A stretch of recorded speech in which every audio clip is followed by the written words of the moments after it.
press record here. We're going to.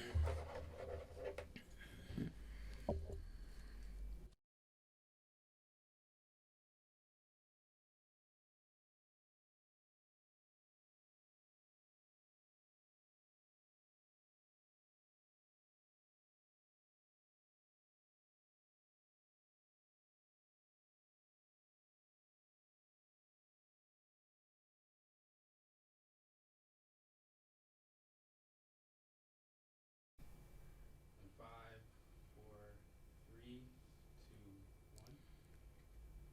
Oh, I didn't give him camera. All right, we're ready, Charles. The trick is to let it be a mud flat, not a coffee table. Keep the mud flat central to your eye. Your escape tide will leave soon, carrying you with it. High tide pulls in from the turnpike with its gold fleck lapis lazuli blue, a blue that overrides even the hydrangea. The coffee table shines with seawater and biofilm, and the outgoing tide will wash away across its surface. Away from here, far from the living room, where nothing chains you to the floor except a strand of fiberglass and the swaying grasp of a million green hands. Coffee Table Mudflat, a poem of our guest's most recent book, Blue Driftwood Fire, and our guest tonight is Anne-Adele Wight. Welcome to Philly Loves Philly Loves Poetry. Philly Loves Cameras, too. It's a collaboration between the Moonstone Arts Center of Philadelphia and Philly Cam. We are in our 10th season of Philly Loves Poetry, and I have to say Philly Cam has really made it happen consistently every single month. So as I said, our guest tonight is Anne-Adele Wight. Anne-Adele is the author of 5 books of poetry, all from Blaze Vox. Her most recent book is Blue Driftwood Fire, where I read that poem, a collection of surrealist prose poems, and we'll talk about that explore and reconcile difficult memories. Anne-Adele has published her work internationally and performed widely at venues throughout this country. She is an active, very active member of the Philadelphia poetry scene and is often to be found at Fergie's and local poet haunts. So welcome, Anne-Adele. Great to have you. Great to have you. So I read that poem, and I think I said to you, I wish I had read it earlier in your collection, but I read it nonetheless, and I really kind of, it made like a centerpiece of this collection in understanding and appreciating it a lot better. But I wanted to start off as the book is divided into 3 sections, and I guess there's 2 questions. I'll read what's the title of those. The first section is called Dragon Teeth. The second is Rip the Tide. And the last section is called Extreme Pressure of Water. And so I was wondering when I look at this, because there's no time frame necessarily, were these, number one, put together individually over time, or did you have a wide collection of poems, and therefore you were at the point you say, I'm ready to publish, and I'm going to, kind of slot them into under these kind of 3 areas, because each section really has a identity and a character of its own, and which I really like, and makes a lot of sense. I mean, the first section, having to do with the world underwater. And in the second section, I really felt a lot of memory, so much talk about memory.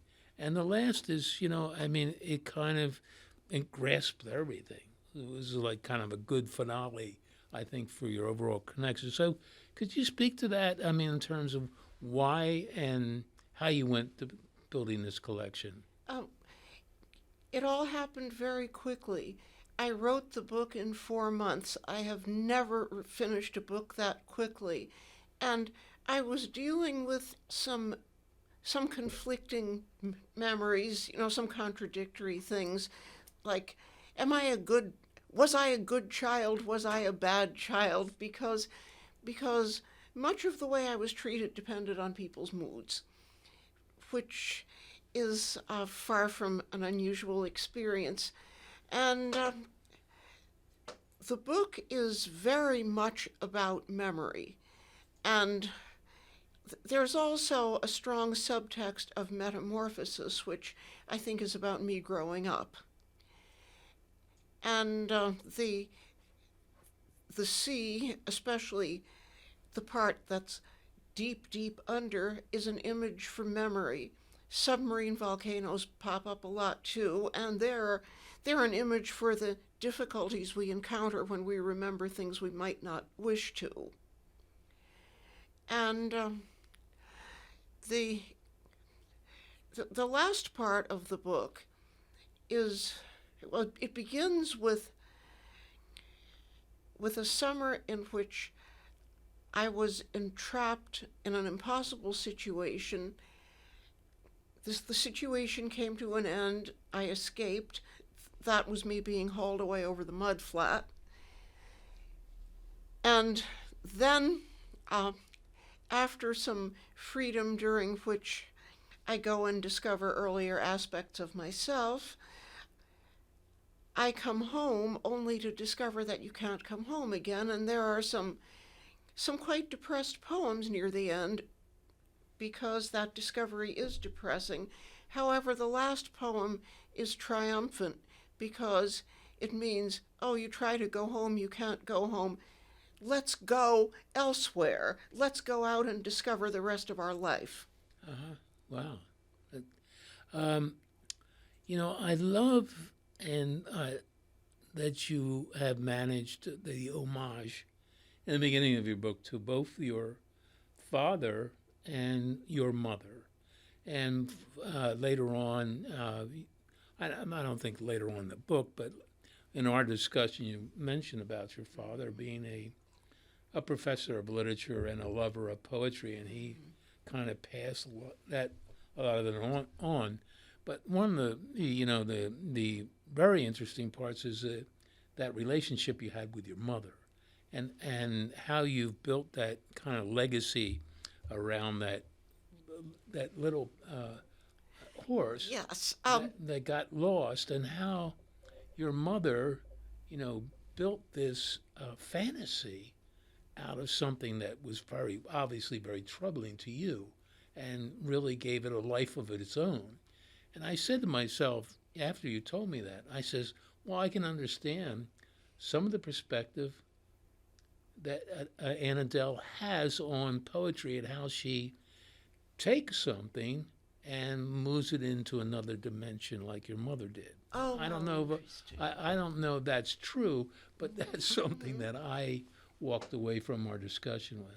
I think that's very true, because my mother, besides being, I think, a linguistic genius, was also soaked in imagination. She was a powerfully imagistic thinker. Wow. And my father had majored in classics, gotten a PhD in linguistics, had read everything you could imagine. And he was the person I came to first with my poems in my early to mid-teens. And he was the one who taught me to respect them by keeping a typescript. When I was 16, I was affecting orange ink, and so my poems were scribbled in a notebook in orange ink. And my father said one day, you should keep a typescript of your poems. So I thought, okay, let's try it. So I typed them up, and oh, these look like real poems. And so I never looked at them the same way since. Right. In that relationship with your father, you said he passed on a lot of knowledge about poetry and poets. Were there specifics? Was I right in remembering that your father Or you lived in France for a while? I didn't. My mother did. My mother did. My okay. mother spent her first 4 years in New York, then the next 10 years in France, and then her family moved back to New York. And so she was bilingual and bicultural. And in fact, she taught French. Okay, and she passed that on to you.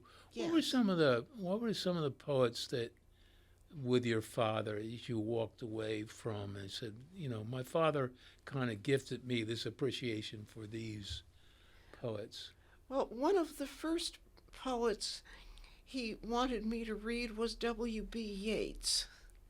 And there shortly followed H.D.'s very powerful book trilogy.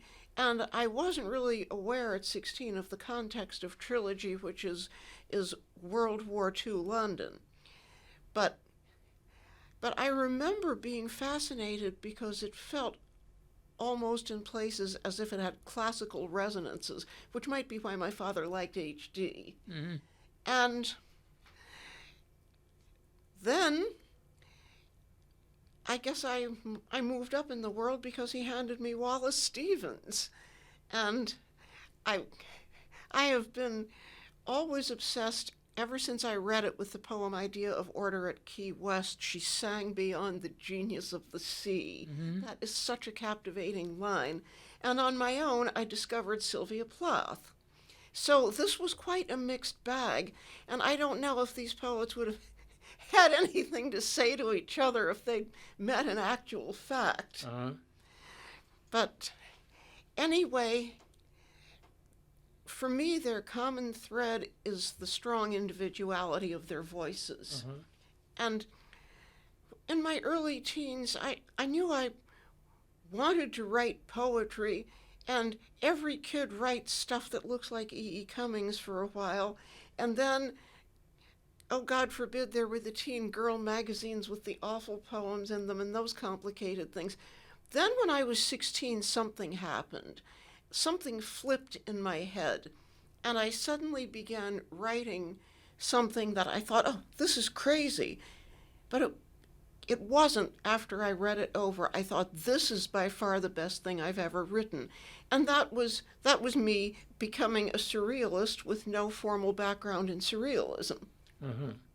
Uh-huh. That's jumping to the next thing I wanted to talk about on two levels, is kind of preparing your reader for that statement and understand what surrealism is as a poetry movement, different from surrealism maybe as painting and what they understand to be surrealism. But I think surrealism in terms of poetry has a very distinct and unique kind of identity. And that poem I read to start off is kind of like the launching pad, of what I understand surrealism to be, of how you start out in a certain dimension and you go. And the other thing that was interesting, because we've talked, and when we talked about this subject, you talked about, was it not subconscious, Preconscious. Preconscious. Preconscious of the liminal space. Right. So can you talk about that and the general broader surrealism of your poetry? Well, I think that the different phases of surrealism, well, obviously they've evolved because everything does, but the first phase was very much about taking imagery straight from the unconscious. And I think that's, I don't know, if I say it's grown up a bit, that sounds patronizing. No, it's just changed. Mm-hmm. And as far as what's unique about poetry as opposed to other forms of surrealist art, I'd like to talk about what they have in common, which is the need to break away from outmoded forms. And each art form does that differently. For poetry, it was permitting a disorder and imprecision that was not permitted in written language before that. Mm-hmm. So when I talk about the liminal space, I don't go into some sort of trance. I usually have some idea of what I'm doing, not always where it's going to end up. But if an image comes at me, I ask myself, does this feel right? It does or it doesn't. Mm. And then of course I have to polish and go through the usual plethora of drafts that I think any dedicated poet has to do. Right. Yeah. So you start off when we started with the coffee table, but there are more, so many more examples of that, where you start off with just almost a meditation on an object or some phenomenon, and it builds from there. And so talk to that about that, if that's an authentic rendering of your work. Well, I'm going to answer that in a somewhat indirect way. A lot of these poems were written during writing accountability sessions with my dear friend and fellow surrealist poet Deborah Morgan. And I found that sitting across the table from her and writing was not the same thing as writing on my own. I found that there was a much more powerful flow of images, and it was much easier for me simply to trust what came. And again, I'm not talking about automatic writing. I'm talking about thoughts hanging together in a loose kind of logic. Right. Ah, okay. So, other than the poem that I mentioned, and I'm sure you're going to, expand on that when you read your poems, are there other aspects of that you could share with, the potential reader of Blue Driftwood Fire? Let's see. Oh, there was something that I mentioned to you earlier, which is that surrealism is not necessarily the same to the recipient as it is to the artist. What my poem means to me might be a completely different poem to you. Right. Sometimes people will knock their heads over my poems and say, I can't manage to understand this, and I tell them to get out of their head. I tell them to receive it with their gut. Mm-hmm. And then that really confuses them. Uh-huh. Well, you say, confuses them in what way? Because so many people have been taught that you have to understand poetry in a workshoppy sort of way. Mm-hmm. What is this poem about, rather than what inspired this poem? Those are not always the same answer. Right, I got you.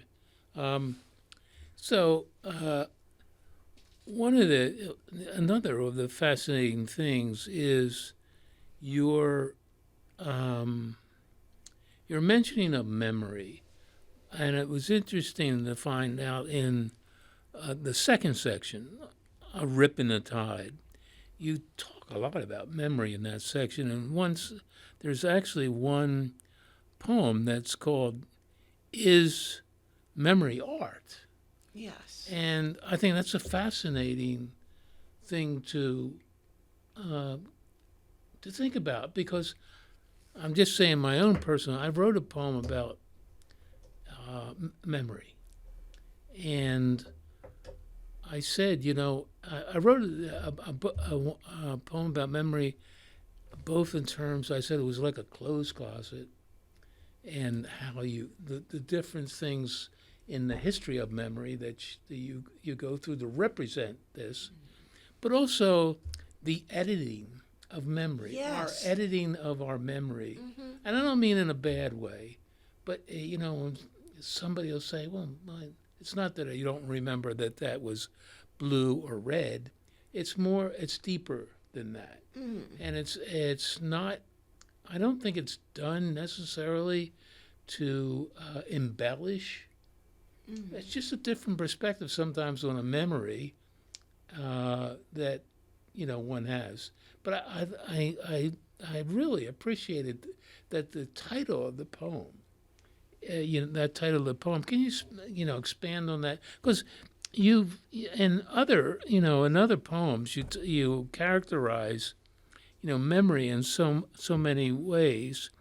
In the null set keyhole, you write, then you unlock memory. You may not realize you've got the wrong keyhole. Yes.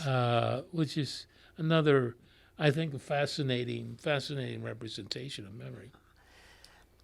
Well, it's been proved that every time we revisit a memory, we edit it slightly, usually without intention. Uh-huh. In fact, a perfect example, I was having a conversation with a friend whose wedding I'd been in back when we were both in college, and I remembered the bridesmaids' dresses as being one color. She remembered them as another color, and I'm thinking, well, it was her wedding, but I was wearing the dress. Right. So, since all the photos happen to be black and white, we still don't know who was right. Uh-huh. Okay. With everything that is happening in our world right now, which is some people have different characterizations of it. We hear insanity. That we're in a whole new era of post area of post whatever right now. How much do you feel that that your poetry is more understandable and one can appreciate it more in the context of the time that we're living, as maybe, I don't know, we'll say 15 years ago.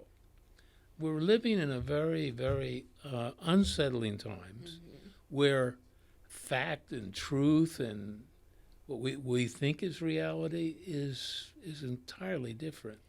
Oh, yes, I would draw a distinction between the unintentional editing of memory and the intentional creation of alternative facts.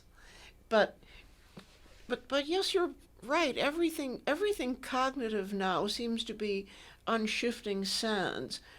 Where do we go for the truth?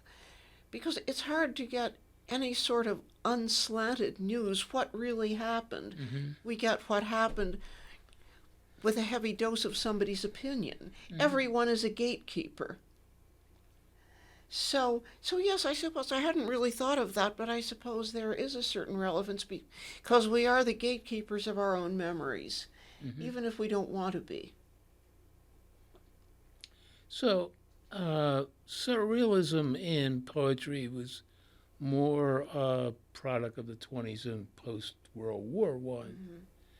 I'm not saying we're living in a post-World War I era, but in some ways there's been a war we've lived through now for maybe 12 years. Yeah. And that's why I say I think there's, this reality, if you want to call it that, it has to be appreciated from another dimension. Yes. And has to be represented from a different dimension in art. Yes, surrealism is a response to changes so enormous and far-reaching that the world can never go back. Right. And that happened probably for the first time in global consciousness with the First World War, but since then it's kept on happening, and it's going to keep happening.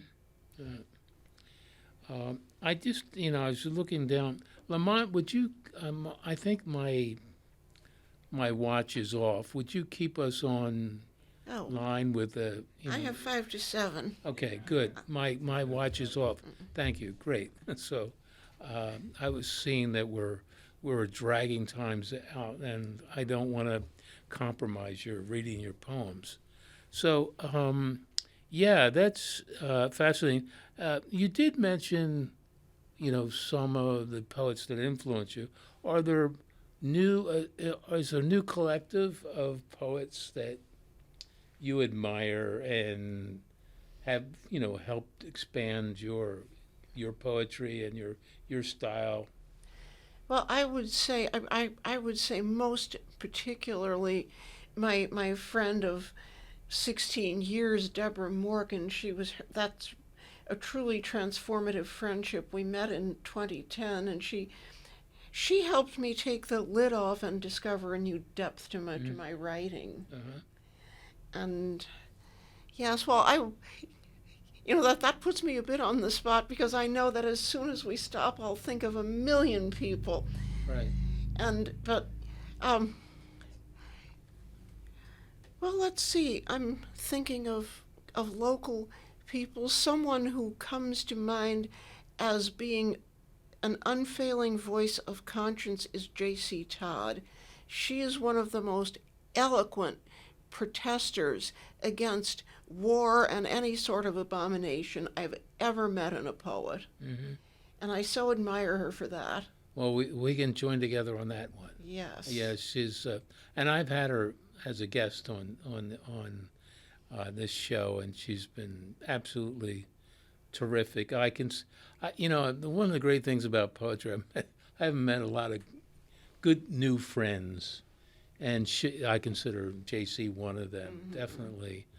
And in fact, she has a new anthology coming out called Convergence. Yes. And it's and we're going to have her on in, I think it's July. We're going to have it in July, and we're going to focus on that. But it's about kind of the destruction of the environment from war. Mm-hmm. And there's probably no better voice to put that, that kind of collection together than JC. So, any others that? Yes. A strange and bold voice, and extremely skilled and accomplished. John Wall Barger, who used to live here, Sure. has Right. lived in New Hampshire for the last several years, Vermont rather, and he was just down here reading at Fergie's. He has a wonderful new book, Resurrection Pie, and he took that on tour. Okay. Yeah, I've. So I want to go back also to Fergie's, because you're a very faithful open mic reader, which I really admire. Can you talk about that? I mean, how do you? So you're bringing new stuff out. Assuming, and what are you looking for? You just say, "Well, I'm just sharing this with the world," or you also looking for people to come forward after and say, Anne-Adele, I really love this.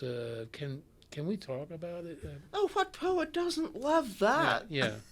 But yes, mostly I want to share it because once you've written something, of course you have a deep satisfaction and sense of accomplishment, but then the communication hasn't happened yet.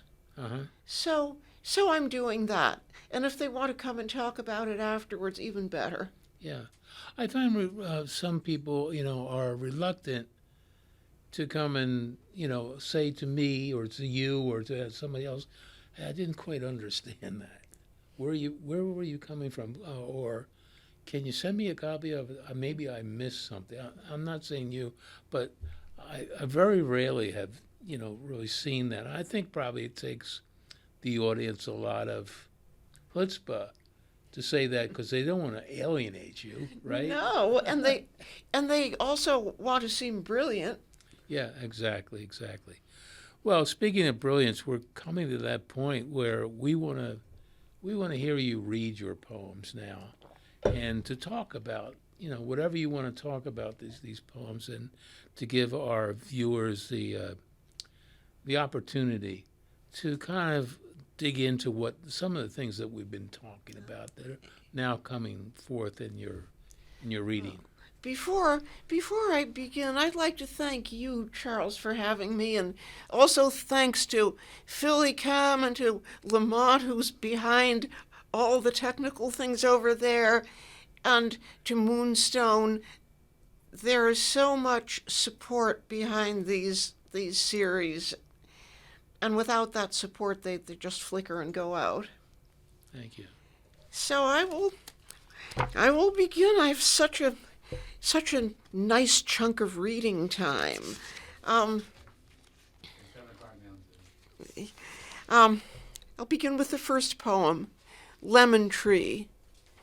A lemon tree grows underwater. To someone swimming, snorkeling, or peering from the deck of a boat, it looks insubstantial, cobwebby. Seawater bleaches the lemons of color. From above, the tree could be a different source of pearls. Divers drop down to recover a fortune, surface with a basket of citrus fruit. Magnetic, sunlight yellow as it breaks the surface, hotter than gluttony. Lemon is a tree, is a coal stove. The tree branches outward into submarine eruption, yellow as sulfur. All around it the sea boils with acid. Lemon is a depth charge, is a frenzied mother lode. Xylophone. Memory strikes in xylophone colors. Yellow and blue exchange across a stratum of low-lying coal. A polyphonic score that zigzags at will, riffing on middle-distance details that don't make sense at first. A single color resolves into a spectrum of shades, reassembles into the first beach pebble. Then the lush parade of textures, rising and resounding as they drink in oxygen, unfolding like a sponge in seawater.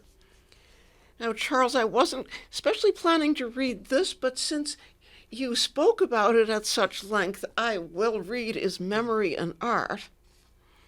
Is memory an art or a utilitarian function of the brain? It tastes like salt and glides in on a spill of treacherous water. Memory is the ultimate seduction of the brain by itself. Memory sparks in several places at once, a traffic light switching red here, green there. Memory charts in the perception of the colorblind. If we can't even be sure we see the same colors, how can we agree on what we remember? That's where the fine art aspect comes in. If you remember the car with lime green paint and sunburned seats, you're remembering for a reason. The ancient car parches in the desert, with your childhood evaporating from the place under the seat where you stashed it. Was the car even lime green, or did your memory paint it that color? Now, I should explain where I got the title Dragon Teeth.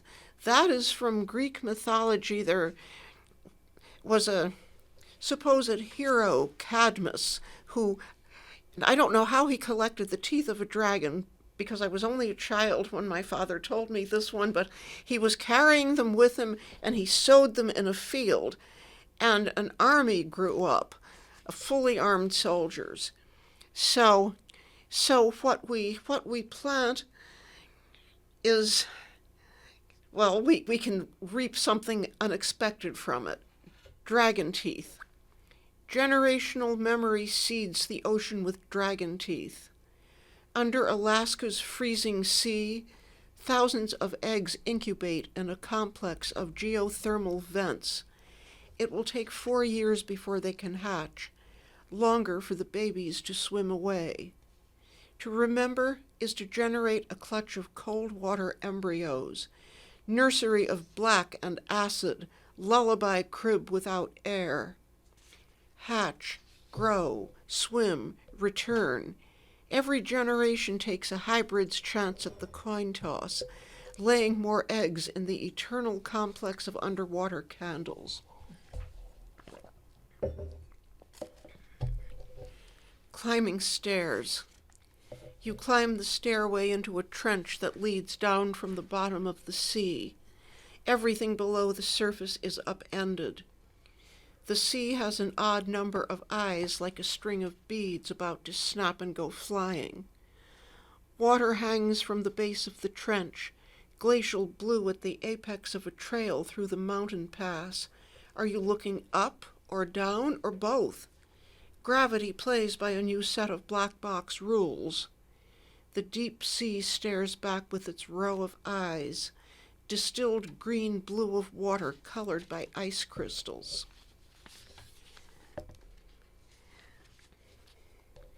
Carbon-based organism. Everything is becoming something else. A street of lawns, those green velvet monocrops, down the road will compress to coal. After that, a deposit of future diamonds with fertilizer chemicals laced into their crystal structure. Everything that lived is made of carbon. I'm a carbon-based organism. What are you? A post-human jeweler uses a post-laser tool to cut facets into diamonds with shifting colors. The gems will be prized for their chemical underglow, their latent sheen that lights the darkness like a cell phone. Now it's time to introduce a friend, the plastic horse. When I was 4, I had a very small plastic horse with me in the bathtub, and the little horse swept away down the drain. And I was about to cry when my mother, on the spur of the moment, improvised a tale in which the horse experienced such fabulous adventures that I realized there was nothing to cry about. So, a plastic horse. The little plastic horse fell down the bathtub drain into a volcano. It found itself in a forest where jewels grew everywhere. Sapphires and rubies hung in clusters from silky branches, and emeralds lay greener than moss underfoot. The little horse grazed the forest, grew large and dark, changed into a real horse with a confused memory of being plastic in a child's slippery fingers. Its eyes glowed amethyst. You remember yourself about to cry as your tiny horse ran off down the drain. Your mother improvising stories in which the horse discovers fabulous adventures in the magic forest and lives happily ever after. Now you remember being the horse, grazing on emeralds gentle as a forest floor.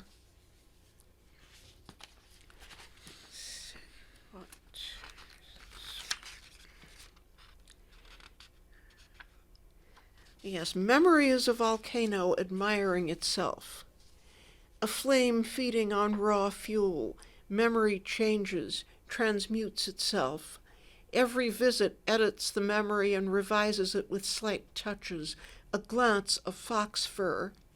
On revisit, the boiler room of the volcano hangs together around black light, a slurry of garnet velvet, building. The magma generates an energy combining danger with a jaunty, careless high step. The original was never so sexy, so confident, but try telling yourself that and try believing it. You've burned out the flavor of chalk dust in cafeterias. Now you remember some glamorous, illegal trysting spot under a brick sidewalk where no light ever penetrates.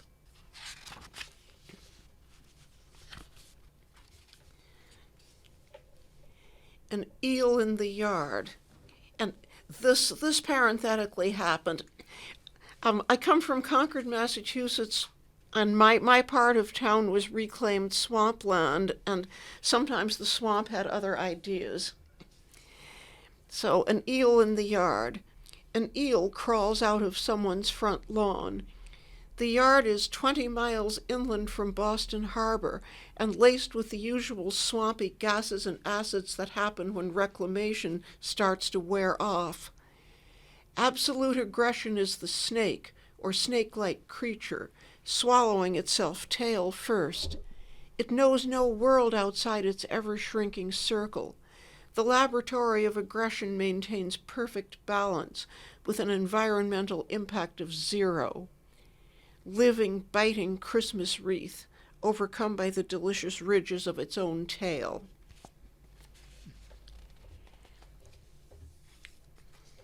A rip in the tide. The sea wears a lateral hood, also called a riptide. Inside that space, all the rules reduce to one insatiable tugging, honing down the properties of tidal pull to a single pinpoint. This the focus, this only the demand, command, source of all hungers. You're 8, and inflation has long since bypassed the sand dollar. You can't figure out how to fix the rip in the tide, how to salvage the family you're here to protect. This wouldn't have happened if you hadn't let it. Penance reassigns itself out of salt water into rancid swamp.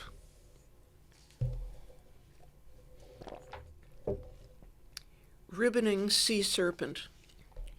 Ribboned flow of an incoming current from the gamma end of the ultraviolet spectrum. You've been placed on vigil, stuck at the butt end of the sack, and whether the assignment is lethal isn't up for questioning. Here now comes the current, swiftering into the shallows, and the stakes shoot high enough to ring an alarm clock. Your throat clutches and fries. There's the current winding ashore, a sea serpent, and how can it be moving so fast on land? Here be dragons. Here's the sea serpent sidewinding up your driveway trailing fire. The driveway a sudden glowing pit. And look what's happened to the asphalt. A bonfire of petroleum products that didn't have to happen, but you let it. Locksmiths advise against copying. Locksmiths advise against copying any but a master key. Every copy differs slightly from the original. A copy 3 times removed will no longer open the door. Behind the door, miles below the sea, lives a torrent of fire blue as driftwood. Walking into an undersea conflagration is not the marine equivalent of forest bathing. Why exactly did you want to find that key? Memory forces itself against the far side of the door, bulging it forward against the pressure of the sea. Its continuous rhythmic breath sounds like a bellows or an oxygen mask.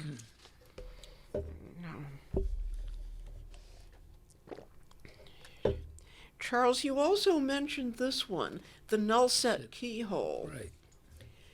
When you unlock a memory, you may not realize you've got the wrong keyhole. Faint bioluminescence is happening all around you, but the deepest creatures give off their light at a frequency you don't see. They're messages for eyes only, and the eyes aren't yours. Your eyes aren't yours either, not down here at the high-pressure frequencies. More eyes, more being the only, alone in the middle of a private surround. There's no memory here, only a pasted reconstruction. When you finally stumble across the keyhole, it opens into the null set. This place of nothing feels dry as air conditioning, the sea suspended for miles overhead.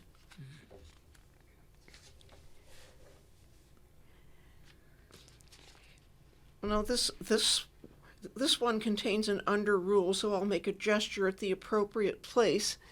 The sea turns bright yellow. You need a chemical reaction to unlock the door. Get the molten glass and hydrochloric acid flowing, and click, you're in like a hermit crab. The sea turns bright yellow at of what you remember. Onset, onslaught. The sea turns bright yellow at the onset. At the onslaught, bright yellow turns the sea. Click like a hermit crab. Get cozy where you may or may not belong.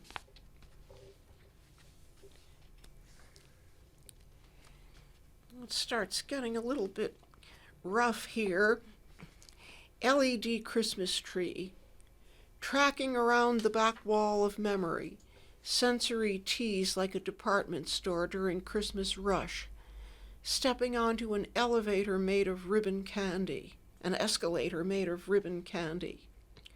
Last resort, a hall of stairs, a hell of halls, tiptoe of hyper-awareness, air taste for thunderheads, a hall of non-verbness, unperformedness, activity full stop, quiet, the essence of a blank wall, proactive apology as a precaution predating the first whiff of ozone. An LED Christmas tree speckles your breathing to light you up sharp and frosty. No corners left for blending into shadow.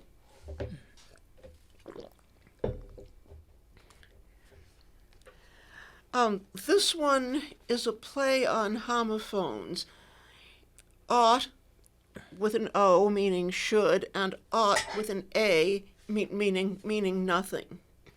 And I think you'll be able to understand from the context which is which. Ought. You ought to be horsewhipped. You ought. You ought. You, the null set.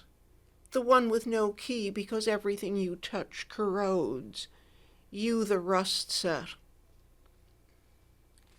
Now our friend the plastic horse comes back, but this isn't the best moment for the horse. Plastic horse takes a wrong turn. The little horse looks for a way into the enchanted forest, whinnying in confusion. Somewhere you've taken a wrong turn, little horse. Crybaby, coward, sissy. The forest also exists in the negative, its own version of a null set. Its silken trees still bear precious stones, but all the colors are wiped away. Rubies, emeralds, amethysts, and sapphires all gone to grayscale. Coward, crybaby, mollusk. Navigation is a dead thing hanging off a crusted shipwreck. Throw us all back in the sea.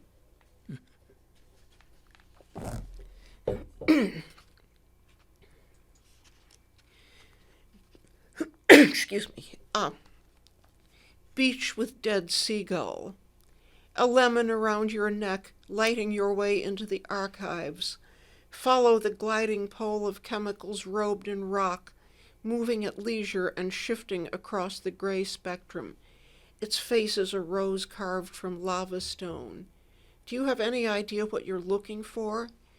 The scene changes to a red beach and you find a seagull that's been dead for a long time, all feather, bone, and eye sockets.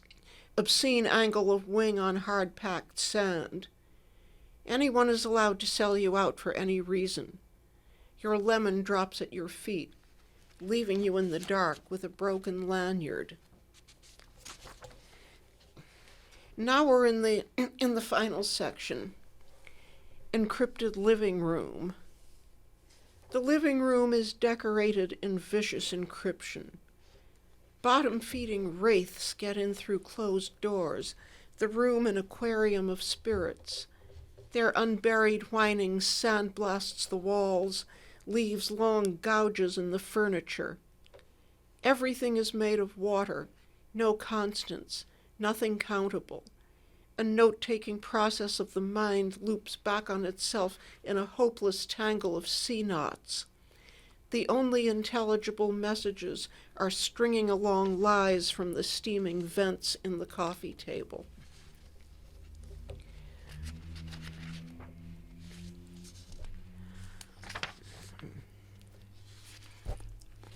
And I will read coffee table mud flat.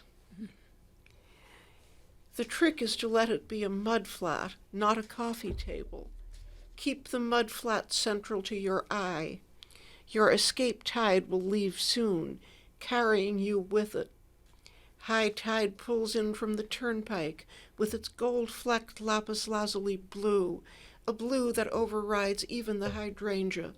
The coffee table shines with seawater and biofilm, and the outgoing tide will wash away across its surface. Away from here, far from the living room, where nothing chains you to the floor except a strand of fiberglass and the swaying grasp of a million green hands. Paved with horseshoes. The road to the submarine vent is paved with horseshoes. To tread on iron is to retrace the path of the horse who fell down the drain. In banishment you find the horse, who used to be you and before that was plastic, up and down as a calliope plays behind a thicket of sapphires. Where is your horse? Hiding in fear of reins and a whip? Hold out a mouthful of green, moss or emeralds on the flat of your hand. A dark nose emerges cautiously. A soft muzzle crosses your palm with velvet. Do I have time, I think, Sure. for 3 more? Yeah, you do. Oh, okay. Well, as I mentioned earlier, I come from Concord, Massachusetts, home of the famed Concord grapes, which are a very distinct shade of dark blue. So this is one of the You Can't Go Home Again poems. Navy blue grapes. Your hometown is known for its navy blue grapes. A vine grows untended on the neighbor's fence, producing occasional blue gravel. You couldn't eat these grapes or stomp them into wine, or feed a handful to the horse who's been trotting by your side ever since you climbed out of the pond. You're somewhere on Sudbury Road, looking for fallen apples to pick up and feed the horse. Everything soft is paved over now and you still aren't close to home. The horse looks at you with amethyst eyes, its mane a charcoal brindle, and where can you find a common language? Dark horse, what are you trying to tell me? Pacing like Heathcliff. There's the lair of backward plunge, the one that keeps insisting. That blind step into your quarter-acre yard where you keep up the Heathcliffian moor pacing at your peril. You can't ignore the neon flare as a volcano marches toward you through apple trees. It lurches from side to side with rolling hips, deadly. A muscle car with exhaust pipes forcing out sulfur. This wouldn't have happened if you hadn't let it. The fireflies you used to sing to have disappeared, and you're standing in the yard drinking lava.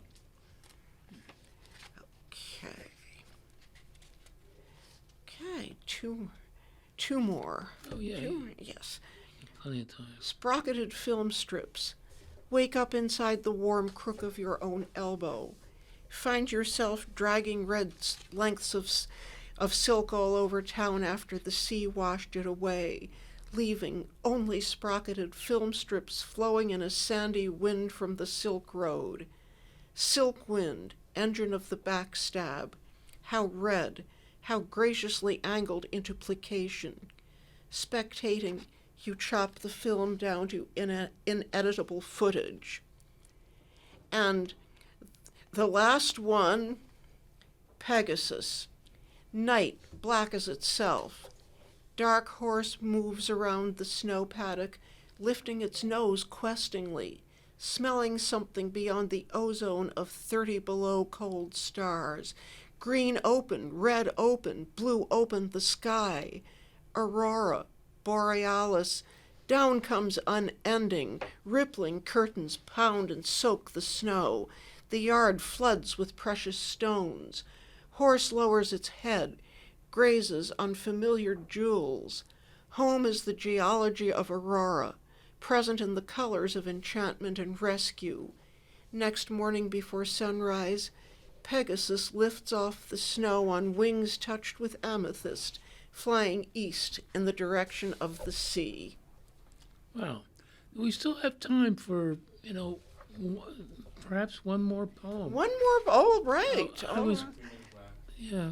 Okay. Well, this is the one just before navy blue grapes. This is the process of homecoming. Walden Pond. Wake up to dread that ripples over the sun. Then realize you're looking up through the surface of water. Brief sunset, a boat going by overhead. Are you supposed to dive or surface? Should you stay hanging in the water, doing the survival float you tried once that sank you in the shallows of Walden Pond? Is this Walden Pond? How big was the boat that passed over your head? There's a myth that the center of Walden Pond is too deep to be sounded, and that's why it's cold all the time. You taste the water and it isn't salt anymore. You've come home, rising from the deepest ocean trenches into Walden Pond's unfathomable center. Dread ripples over the sun. Wow. Well, that was really essentially you might have read the whole book. Not quite. Not quite, but you did quite an astounding job in doing that. Another question I wanted to ask you, and I ask most of my guests, is the discipline of writing poetry. We all have our different approaches.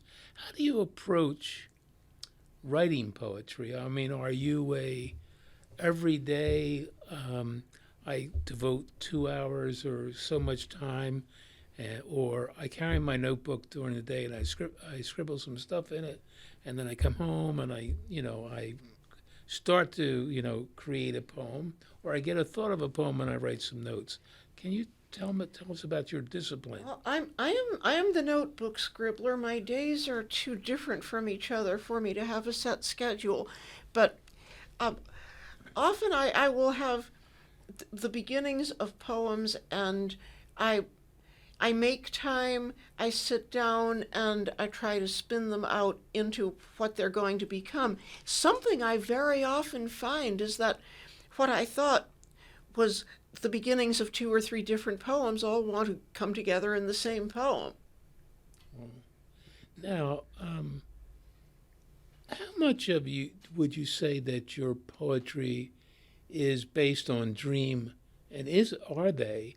And can you capture them in a way? I mean, I have, and I've talked to so many people who have a problem is they're there in the evening and their mind is gone, and they say, oh, geez, I had this wonderful idea about a poem, and lo and behold, they have 7 hours of sleep and they wake up. They don't remember anything. So, naturally. I keep a notebook by the bed. good for you. Sometimes I'm terribly good and I put the light on and write.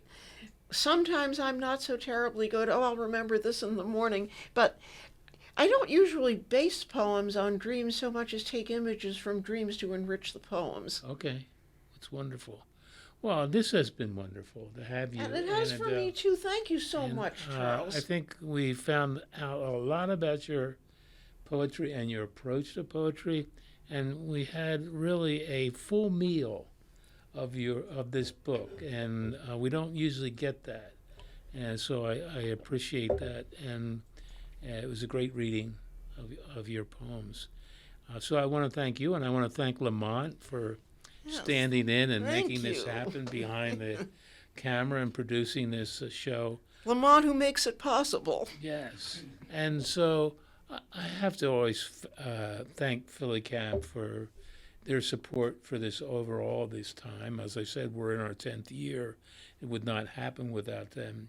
And it would not happen without the Moonstone Arts Center, who is really the sponsor of me and the sponsor of this series. And I always want to give the man who is the behind all this, it makes all this happen, Yes. and that's Larry Robbins. And I'll say it every show, he is a cultural treasure of this city, and he should be recognized as such. He has an unbounded love and energy for this art form, and he does so much. I mean, yes, we have these shows, and yes, we have these readings at Fergie's just about every Wednesday night. And I would say on a good year, probably we'll have close to 200 to 300 poets that Larry has given a stage to read their work. And I don't think there's anywhere in this country that could match what he does. So there is the poetry reading, and then there's the poetry publishing. And Larry has done everything from full-length books to chapbook contests, and he's done anthologies that speak to, what is happening in the world, and give artists